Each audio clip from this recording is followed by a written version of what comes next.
कहते हैं भूखे को भोजन, प्यासे को पानी, जय बाबा बर्फान।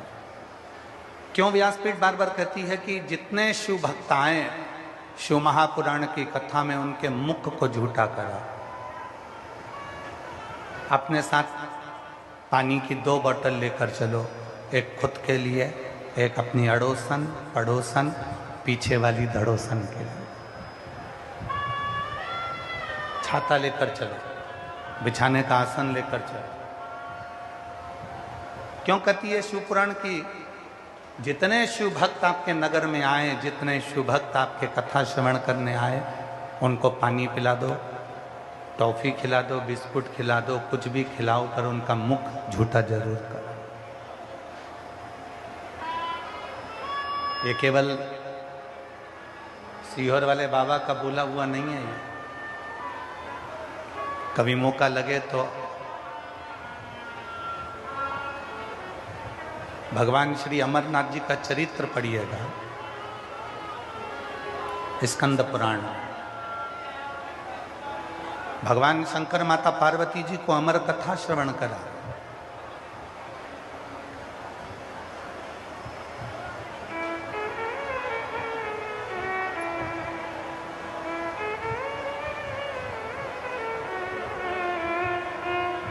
कथा सुनने के लिए जब अमरनाथ की गुफा में प्रवेश करे भगवान शिव पार्वती जी को लेकर, सर्प को बाहर छोड़ दिया, नंदी को बाहर छोड़ दिया।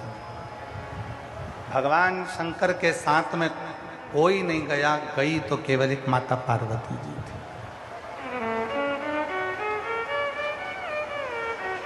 यहां तक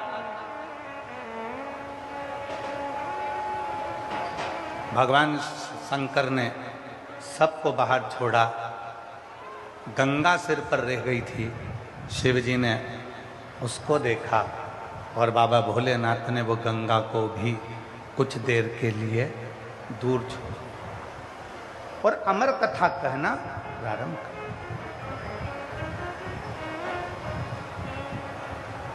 कथा चलते चलते चलते चलते 3 दिन निकल गए।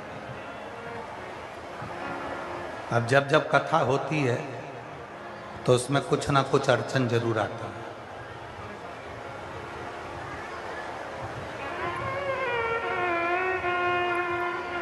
कुछ ना कुछ परेशानियां।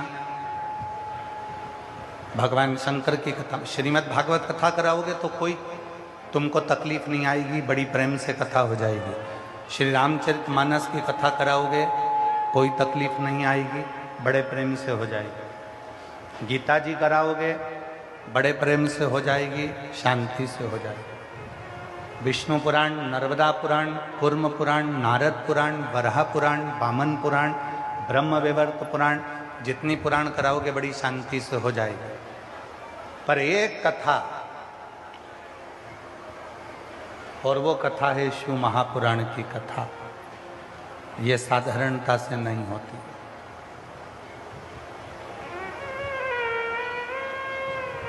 बहुत कठिन, इतनी परीक्षा लेती है, इतनी परीक्षा लेती है, सारे कचरे को साफ कर कर फिर शिव महापुराण की कथा बैठकर जनमानस का कल्याण करती है। ये कोई साधारण नहीं है।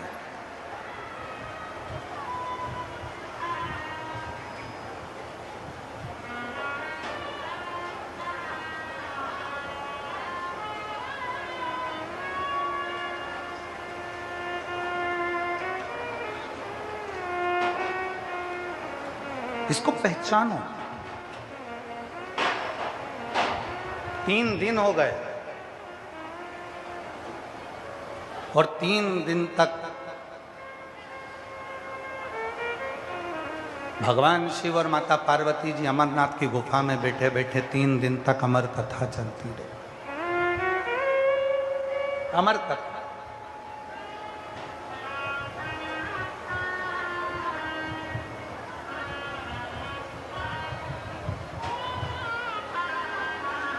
पार्वती जी के कानों में शब्द गया,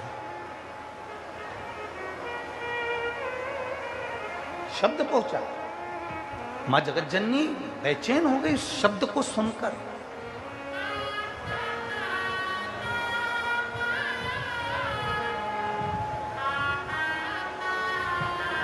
बाबा बाबा सब कहे, माता कहे ना कोई। एक बार जो माता कहे, सब मनोरथ पूर्ण होई। अभी तक जितने पुकार रहे थे बाबा बाबा बाबा बाबा बाबा बाबा कहकर पुकार रहे थे, और अब शब्द माता के कानों में पड़ गया। माँ दुर्गा, भवानी, जगत जननी, माँ आदिशक्ति, माँ अम्बा जगदम्बा, माँ वैष्णव रानी, माँ जगत जननी ज्वाला देवी के कानों में पड़ गया। माँ चामुंडा, कुष्मांडा, स्कंदा के कानों में पड़ गया। शब्द कानों में गया। पार्वती जी बेचैन, माँ जगत जननी जगदम्बा अम्बा दुर्गा भवानी बेचैन।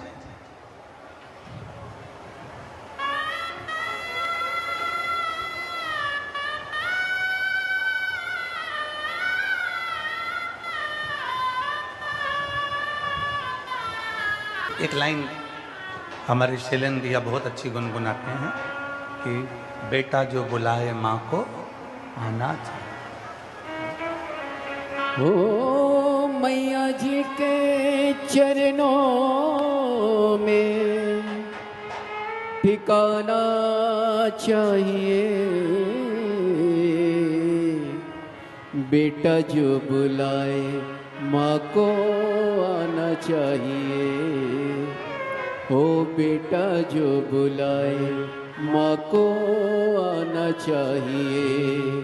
ओ मैया जी के चरणों में ठिकाना चाहिए, बेटा जो बुलाए माँ को आना चाहिए।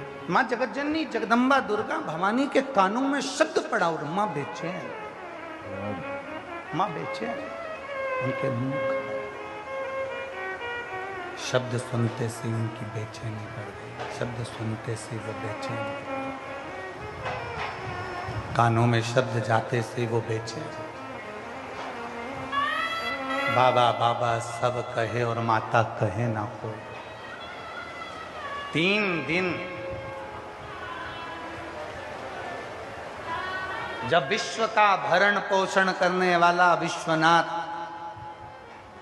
दुनिया को अन्न देने वाली अन्नपूर्णा स्वयं 3 दिन तक जब गुफा में बंद हो जाए, गुफा के अंदर जाकर बैठ जाए, तो पूरे विश्व को ना तो भोजन मिलेगा, ना पानी मिलेगा, ना अन्न मिलेगा, ना कुछ। जब विश्व का नाथ स्वयं विश्वनाथ अमरनाथ की गुफा में जाकर बैठ गए, भोजन पानी सब बंद। चीख पड़े लोग, आवाज लगाने लगे बाबा बाबा बाबा बाबा। पर बाबा तो कथा कहने में लगे थे, स्मरण नहीं गया। पर जो कथा सुन रही थी वो माँ जगत जननी के कानों में शब्द पहुंच गया। वो माँ जगदम्बा के कानों में शब्द पहुंच गया।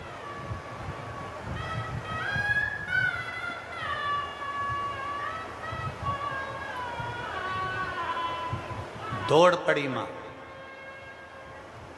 शिव कथा कर रहे हैं, भगवान शंकर ने आवाज लगाई, पार्वती तुम कहां जा रही हो?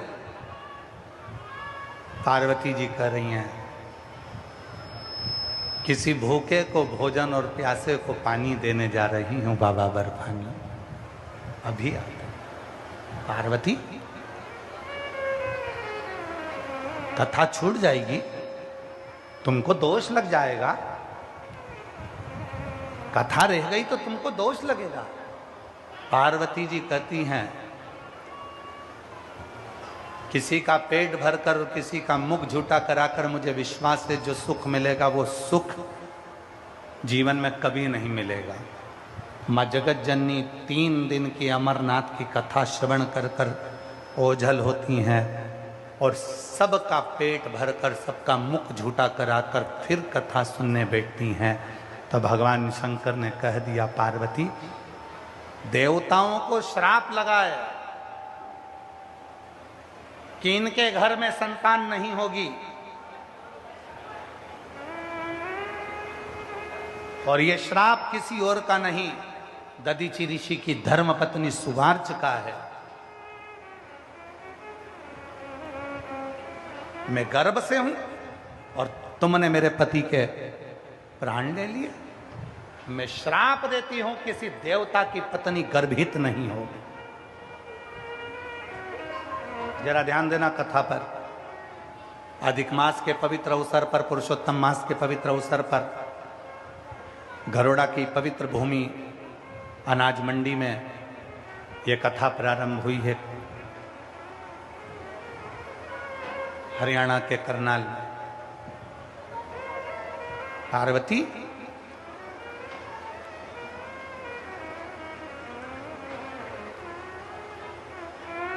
देवताओं को एक श्राप लगा है। वो दधीचि ऋषि की धर्म पत्नी सुवार्च का श्राप लगा है कि मैं गर्भ से हूं और मेरे पति के प्राण ले लिए गए। मैं श्राप देती हूं किसी भी देवता की धर्म पत्नी कभी गर्भित नहीं होगी, उसको औलाद नहीं होगी। शिव जी ने कहा, पार्वती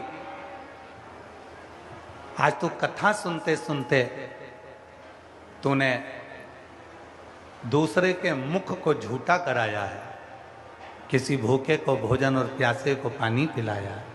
आज मैं वर देता हूं, किसी देवता की पत्नी गर्भित हो चाहे ना हो, पर तुझे वचन देता हूं तेरी गोद में औलाद जरूर खेलेगी। ये मेरा आशीर्वाद।